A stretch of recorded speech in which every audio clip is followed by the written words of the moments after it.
Bismillahirrahmanirrahim. Assalamualaikum warahmatullahi wabarakatuh. Baik, langsung saja kita lanjutkan materi yang ketiga, yaitu pemberian bimbingan spiritual ya, atau biasa kita kenal dengan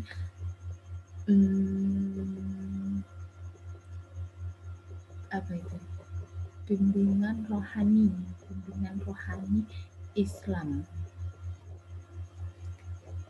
Bimbingan rohani Islam ya. Nah, jadi salah satu tugas kita tadi sebagai penata anestesi adalah memberikan bimbingan spiritual atau bimbingan rohani kepada pasien.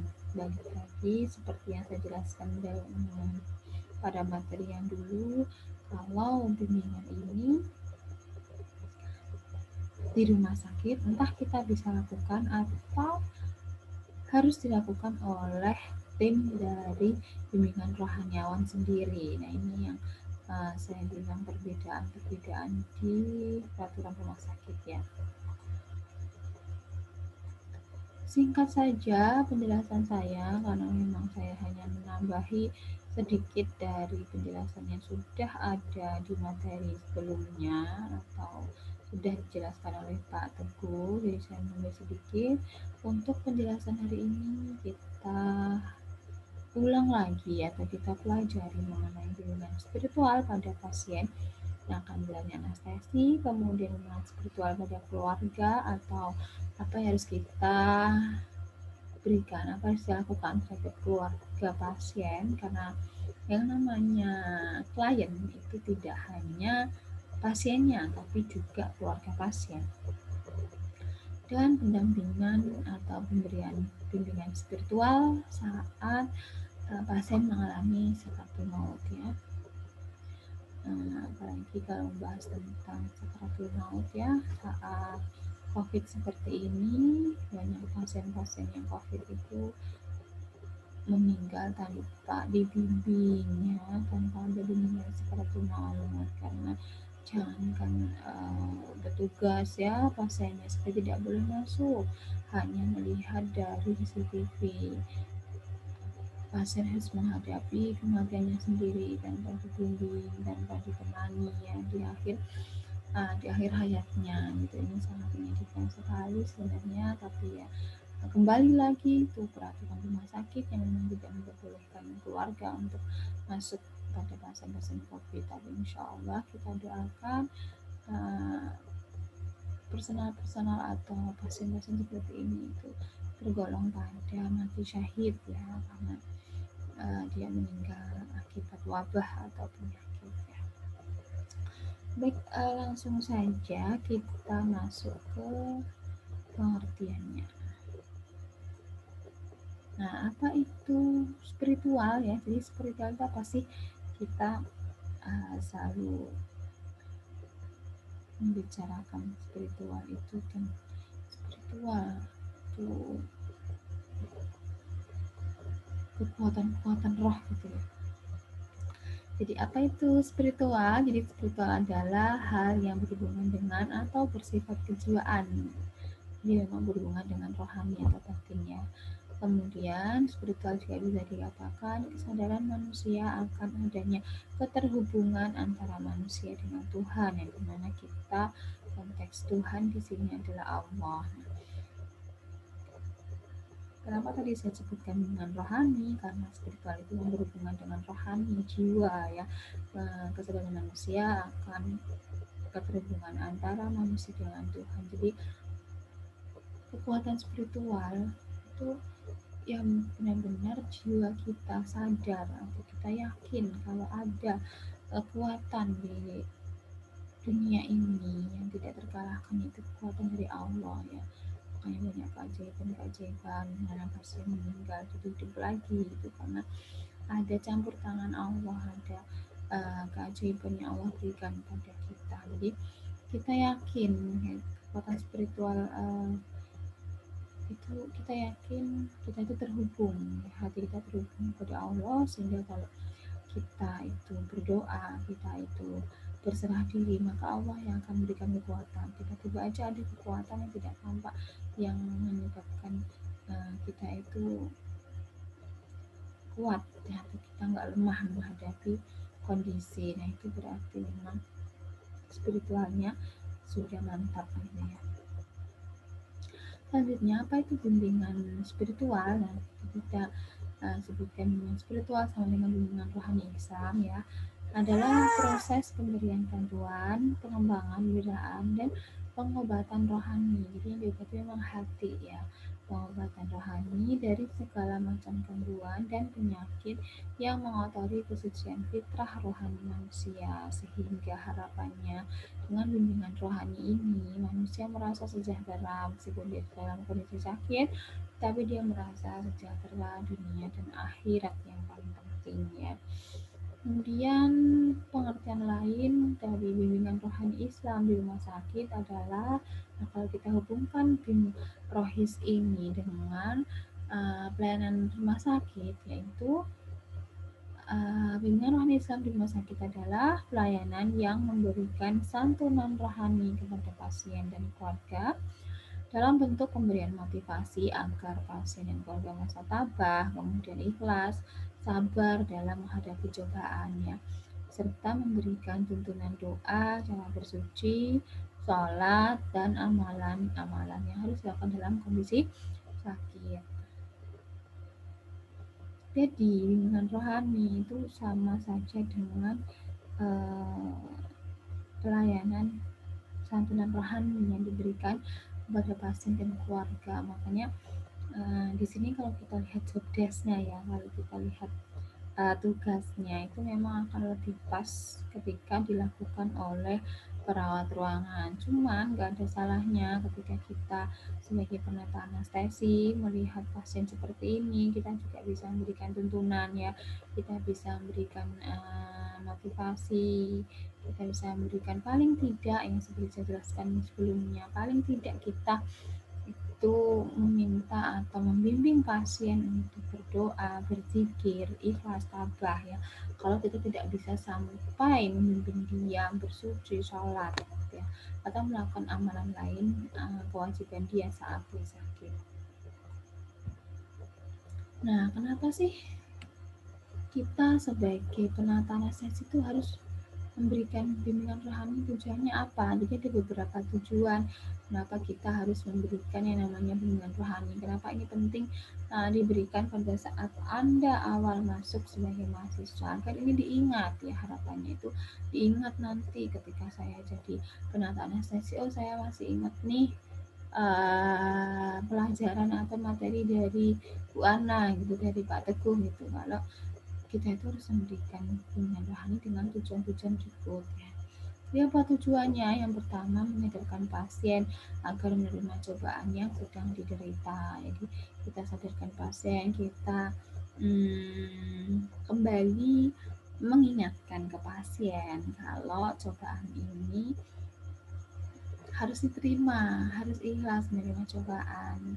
Nah, seperti yang sudah dijelaskan di materi yang pertama, bahwa sakit ataupun kepayahan, kesulitan yang diterima oleh seorang muslim, bahkan duri yang menusuk sekalipun, itu adalah sebagai penggugur dosa. Jadi kita ingatkan lagi pasien agar sabar, agar menerima cobaan, agar menerima penyakit yang dia alami, kemudian menerima tindakan operasi yang harus dia jalani, sehingga dia merasa tenang, dia merasa ikhlas, dia merasa bahagia ketika dia dioperasi, tidak merasa takut dan cemas lagi, tidak khawatir nanti kalau dia akan meninggal pada saat dioperasi. Kemudian membimbing pasien dalam melaksanakan kewajiban keagamaan. Tadi membimbing pasien untuk tetap bersuci, tetap sholat, tetap membaca Al-Quran, tetap berzikir ya. Kemudian perawatan dan pengobatan dikerjakan dengan berpedoman tuntunan Islam ya. Jadi ketika memulai juga membaca Bismillah ya, terapkan tetap dengan tuntunan Islam.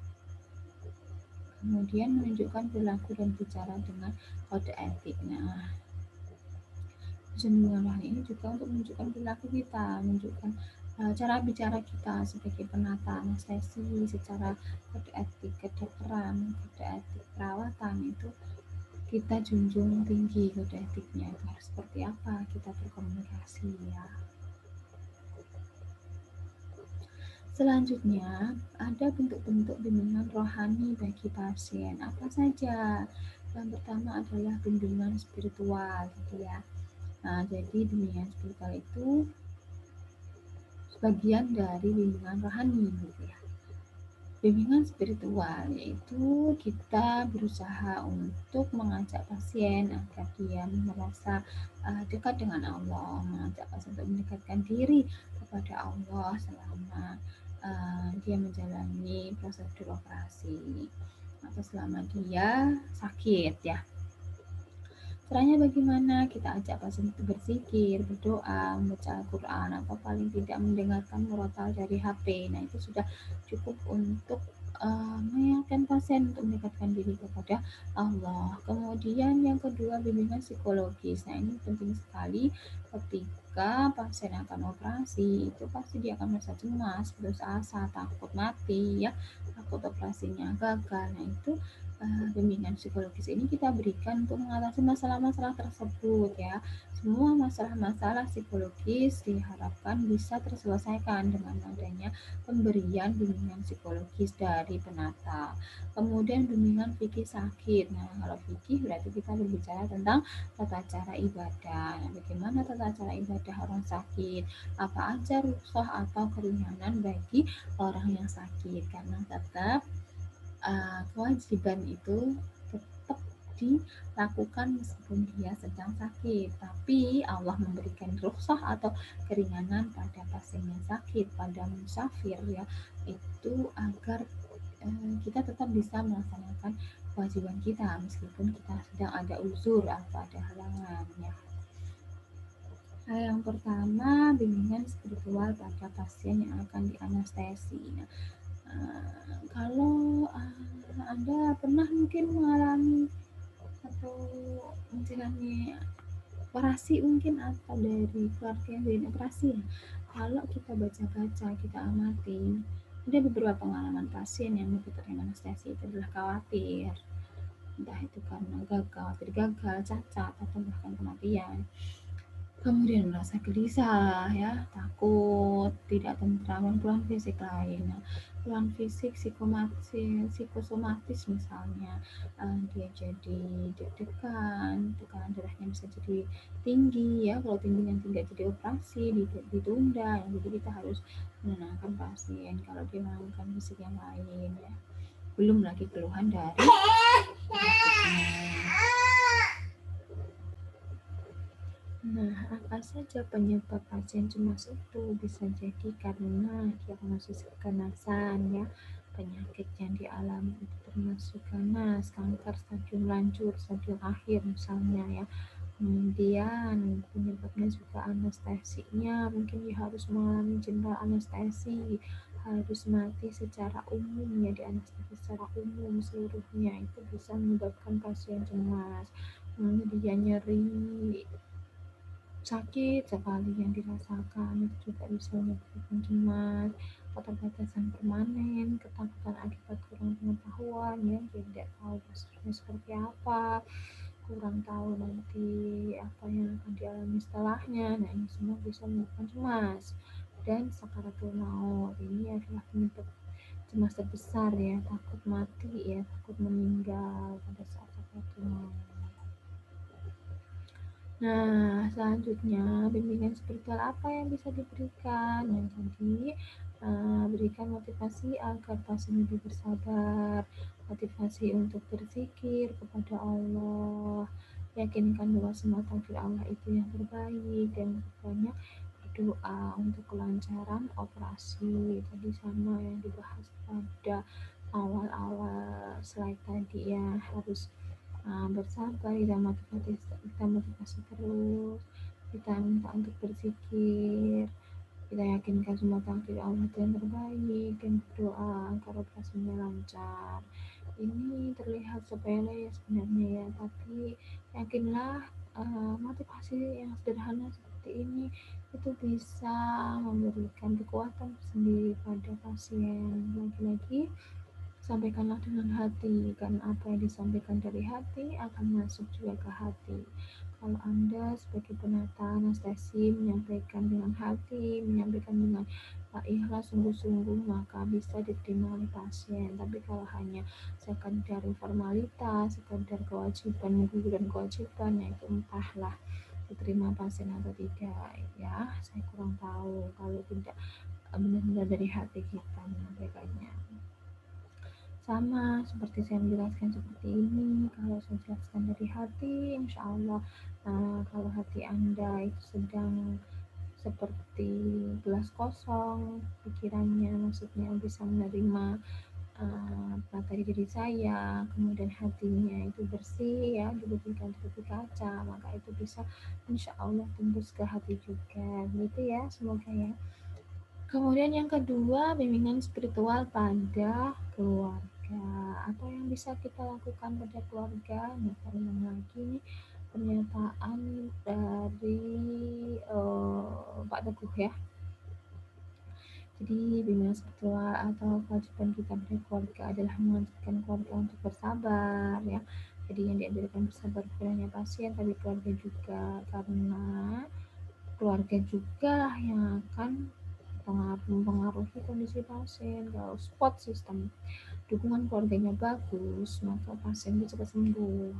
Mengajarkan keluarga untuk berdoa demi kelancaran operasi, menjelaskan kepada keluarga tentang prosedur operasi dan kondisi pasien. Jadi jangan menutup-nutupi kondisi pasien seperti apa, jelaskan prosedur sesuai dengan kewenangan kita. Kalau memang tidak, kalau bukan kewenangan kita ya jangan dijelaskan, biar dokter nanti yang menjelaskan. Tapi selama kita punya kewenangan di situ, kita bisa jelaskan tentang prosedur operasi pada keluarga pasien.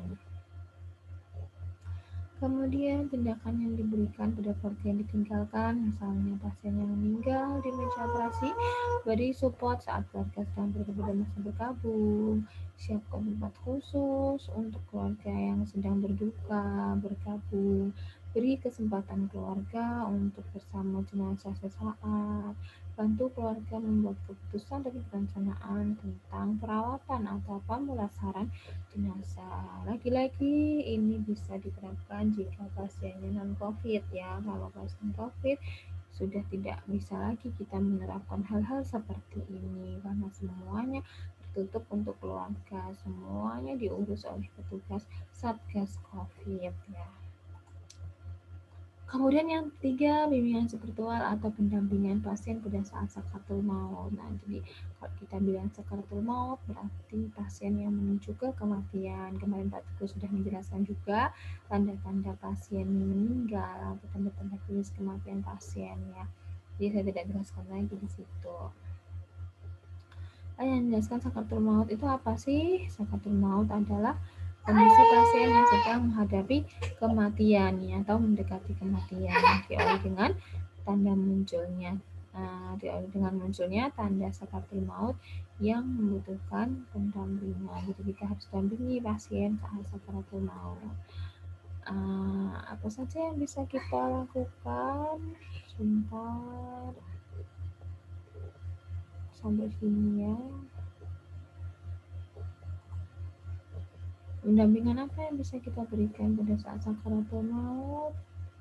Yaitu kita mentalkin atau menuntun pasien ya. Nah, sebentar. Nah, ini tadi sakaratul maut diawali dengan munculnya tanda sakaratul maut sehingga membutuhkan pendampingan. Apa saja pendampingan yang bisa diberikan saat sakaratul maut?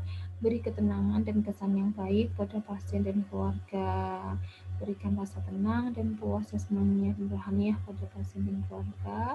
Tanggap terhadap tanda-tanda pasien yang akan meninggal. Jadi biasanya kalau sudah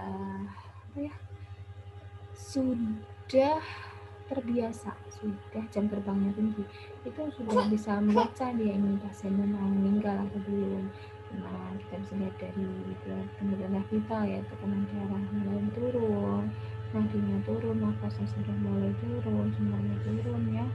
Terus sudah terjadi pelebaran pupil. Nah, jadi kalau pupil ini yang bagian mata hitam itu kalau di center kalau sudah membesar itu berarti tanda-tanda kematian ya, sudah mendekati ajal. Nah, ini kalau sudah seperti ini kita harus tanggap, oh pasien sudah meninggal, bagaimana, mau diresusitasi atau mau dibiarkan saja. Kalau misalnya diresusitasi tidak berhasil, berarti sudah dibiarkan saja. Kita beri ketenangan, kita beri pesan yang baik pada pasien dan keluarga, berikan rasa tenang di proses mani, karena kadang pasien tuh merasa sakit, kesakitan kalau tetap dibantu untuk hidup, karena memang dia sudah mengalami rasa sakit yang luar biasa. Jadi kematian akan lebih baik daripada kehidupan yang menyiksa gitu ya. Jadi biarkan pasiennya meninggal dengan tenang ya.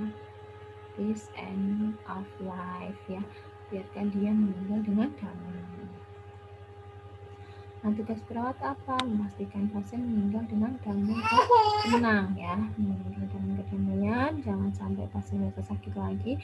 Sudah hentikan saja semua prosedur, hentikan semua pemasangan alat, biarkanlah pasien itu meninggal dengan damai karena sudah tidak bisa ditolong lagi, sudah tidak bisa dibantu dengan alat ventilasi. Kemudian, maaf ya, apa saja pendampingan yang dilakukan? Mungkin ya menuntun dengan kalimat thayyibah, mendoakan dan mengucapkan kalimat yang baik, membasahi kerongkongan pasien dan menghadapkan ke arah kiblat ya. Nah, sesungguhnya dengan niat Allah hati menjadi tenang. Baik, terima kasih. Jika ada yang tanyakan bisa hubungi saya di sini. Saya akhiri. Assalamualaikum warahmatullahi wabarakatuh.